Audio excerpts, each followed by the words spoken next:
Hi there, welcome to the very first video here on Farneyfun. I'm very grateful for you spending your time with me. And what we're going to do is to find out a bit more about some resources that can help us to find out a bit more about the religion of Christianity, particularly the Bible. Now, the Bible is the holy book for Christians. It's made up of two parts, the Old Testament and the New Testament. Maybe in class, your teachers or lecturers have said to you, okay, I want you to find out a bit more about this character, or maybe you're just kind of curious to find out who exactly said what in the Bible. Well, this website we're going to look at today is going to help us, and it's called BibleGateway.com. Very simple layout. Here's the homepage, and let's say, for example, you want to find out a bit more about Jesus and his first miracle of turning water into wine. All you need to do is type in Jesus and wine, and it will bring up, okay, in its engine, a fantastic list of all the places where Jesus and wine are mentioned together. Now, as I said, we want to make sure that we find out about his first ever miracle, and it gives us a fantastic thing here. Jesus changes water into wine. So if we click on the link here, okay, it will find for us the exact verse and the exact place that it's mentioned. And the way that we discover or locate different passages in the Bible is through the references here. So I'll just highlight that for you.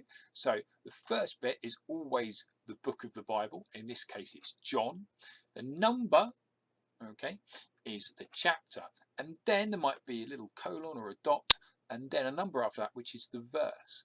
And so here we've found for us in Bible Gateway, on the third day, a wedding took place at Cana in Galilee. Jesus' mother was there. So that finds the exact verse. But it doesn't actually tell us how or when, as it were, Jesus turned the water into wine. I mean, was it just before the disco and people dancing around to I Will Survive by Gloria Gaynor? Well, let's have a little look at this. So what we can do is Bible Gateway gives us a brilliant opportunity to find out. So first of all, it has a little thing here called in context, and you click in context.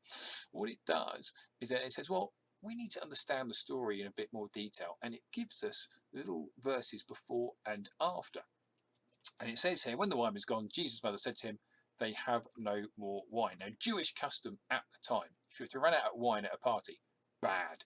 Okay, if you run out of wine or drinks now in any social situation, it's bad. It's embarrassing for the host, and you're considered a bad host.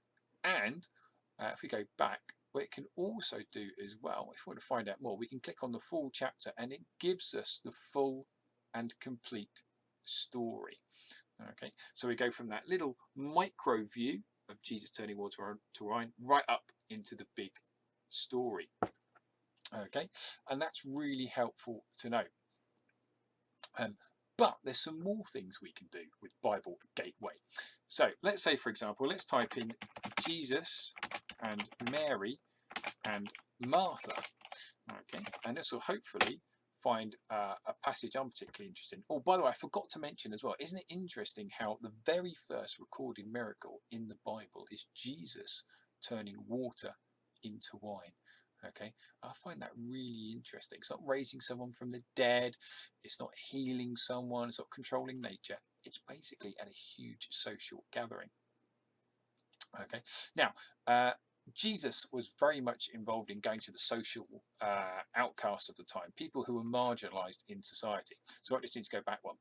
And what we're going to do, this is the story of Martha and Mary when he's at their home. And I've clicked on Bible Gateway, giving us the full passage, and we're going to scroll down here.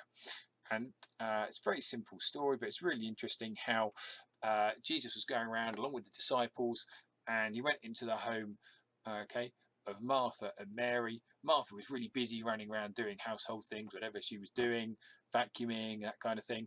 And Mary, though, okay, sat down by Jesus and listened to what Jesus had to say. And at that time, women were not allowed to learn. Women were not allowed to have that sort of religious instruction. So Jesus very much breaking the mold there. But I can show you something which I find really interesting about Bible Gateway. So let's go back a little bit, and you can see here, we've already looked at the full chapter. there's something here called other translations. And if you click on other translations, this is what happens. Okay, you can see, okay, you have lots of different versions of the Bible with that passage. So just to put this into context, okay, what this means is that, remember, the Bible was written in the Old Testament in an old language of Hebrew, and the New Testament is written in Koine Greek, street Greek, the language of the people at the time. And when you translate from language to another, sometimes things don't exactly fit. Okay, sometimes there's more than one meaning. And therefore, there are lots of different versions of the Bible. Okay, and it's just really fascinating to see how all different versions work. Okay, so let's do this another way. What we can do is, okay, let's type in another well-known story in the Bible, and let's just keep it very simple. Okay, let's type in walking on water. Okay, so there's Jesus walking on water, a very famous example in Matthew. Okay, now you'll see here at the moment it's in what they call the NIV, the New International Version. In I think 1978, roughly, a group of people got together and said, we're going to try and make the most accurate ever translation of the Bible. Some people call it the nearly infallible version. Okay, but it uses language which is not difficult to understand, but it's quite traditional in some ways in the way it explains the stories. But what you can do, you can have a little play around with things. So here we are. Here's Jesus walks on the water. Let's just take the very first paragraph here. Immediately Jesus made the disciples get into the boat and go on ahead of him to the other side while he dismissed the crowd. After he dismissed them, he went up a mountain by himself. Went up on a mountainside by himself to pray. Later that night, he was there alone, and the boat was already a considerable distance from land, buffeted by the waves because the wind was against it. Okay, so let's try a different version, and let's try the MSG, the Message. The Message is a contemporary. That means it's changed into language which is a bit more everyday. And what's fascinating is just how different and radical it is. So you have, okay, as soon as the meal was finished, he insisted that the disciples get in the boat and go on ahead to the other side while he dismissed the people, with the crowd dispersed. He climbed the mountain so he could be by himself and pray. He stayed there alone, late into the night. Fairly straightforward. Okay. Seems slightly simpler to understand. Same message, but slightly different. But if you really want to find some interesting ideas, let's go for, we'll just make this our final one, because I know I've been taking up quite a bit of time already. Where's the King James? JK. If I know I was good at my alphabet. Let's try this one, the King James Version. The King James Version was from the 1600s. Okay, the first sort of authorized version of the Bible in English. And the language here is amazing. And straight away, Jesus constrained his disciples to get into a ship and to go before him unto the other side, while he sent the multitudes away.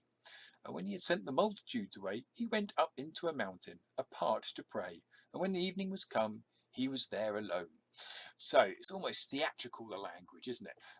Very, very different style. But you can play around with it and just have a look at all the different versions that are there. And if I just go up to the main bar here, okay, you can see all the different versions. So it's in English, but in other languages as well.